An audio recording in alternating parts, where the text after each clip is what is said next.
আসসালামু আলাইকুম ওরহমতুল্লাহ বারকাতু। আশা করি সবাই ভালো আছেন এবং সুস্থ আছেন। আজকে আমি একটু কিডনি বিষয় নিয়ে একটু কথা বলতে চাচ্ছি।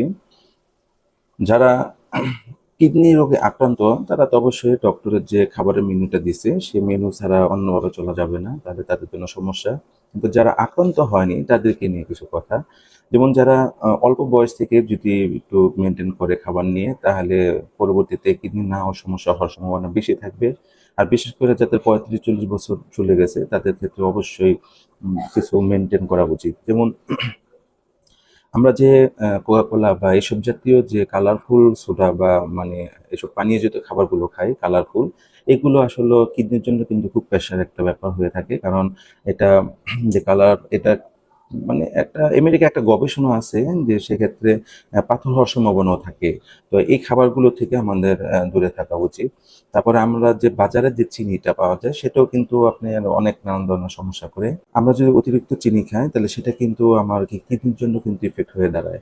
তারপরে বেশি প্রোটিনযুক্ত যেমন আপনার লাল মাংস, এগুলো কিন্তু স্বাস্থ্য আমাদের যেটুকু পরিমাণ দরকার তাই খাওয়া উচিত। এর চেয়ে যদি বেশি পরিমাণ খাই তাহলে কিন্তু আমাদের এই কিডনিতেও কিন্তু একটা ইফেক্ট হয়। তারপরে আমরা ক্যাফিন জাতীয় খাবার, যেমন যারা অনেক মানুষ আছে যে প্রচুর পরিমাণে চা, কফি এইসব খাবারগুলো খায়, এটাও কিন্তু আপনার আমার কিডনির জন্য কিন্তু অনেক সমস্যা। আপনার গ্রিন টি এগুলো কিন্তু ক্যাফেইন আছে অনেক, কিন্তু এগুলো কম পরিমাণ, মানে হাইয়েস্ট আপনার সারাদিনে ১-২ কাপ খাওয়া উচিত বা ৩ কাপ বেশি গেলে। কিন্তু এর চেয়ে যারা আর এর চেয়ে ঘন, ঘন বেশি যারা খায় সেটা কিন্তু আপনার এই কিডনির জন্য খুব ইফেক্ট হয়ে দাঁড়ায়। এরপর আরেকটা খাবার আছে যেটা কিন্তু লবণ। এটা হলো উচ্চ পটাশিয়ামযুক্ত যে খাবারগুলো থাকে বা যে এগুলো কম খাওয়া উচিত।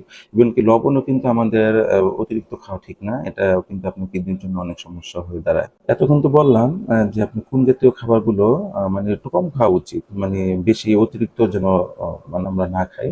কিন্তু এখন বলব যে কোন খাবারগুলো কিডনির জন্য খুব মানে বন্ধুসুলভ। আর সেটা হলো আপনার ফুলকপি। ফুলকপি জাতীয় যে খাবারগুলো আছে, বাঁধাকপি, এইসব খাবারগুলো আপনার কিডনির জন্য কিন্তু খুব ভালো। আবার যে আমরা যে লাল আঙ্গুর খাই সেটা অনেকে চামড়া ছুলে ফেলে বাইরে বিচিটা ফালায় দেয়। না, আমরা পুরাটাই বিচি সহ চাবি এটা খাওয়া, এটা খুব ভালো। তারপর আপনার ব্লুবেরি আছে, এই ফলটাও আপনারা খেতে পারেন। এটাও স্বাস্থ্যের কিডনির জন্য খুব ভালো। তারপরে আপনি সামুদ্রিক মাছ খেতে পারেন, যেটার ভিতরে ওমেগা 3 থাকে। এটা আমি একটু লিভারের জন্য এটা অনেক ভালো, ওমেগা 3। আর আপনার কিডনির জন্য এটা কিন্তু খুব ভালো। তার জন্য আমরা সামুদ্রিক মাছ একটু বেশি, বেশি প্রাধান্য দেই। এটা কিন্তু সবারই স্বাস্থ্যের জন্য খুব ভালো। সবাই ভালো থাকবেন এবং সুস্থ থাকবেন। এই আশায় বিদায় নিচ্ছি। আল্লাহ হাফেজ।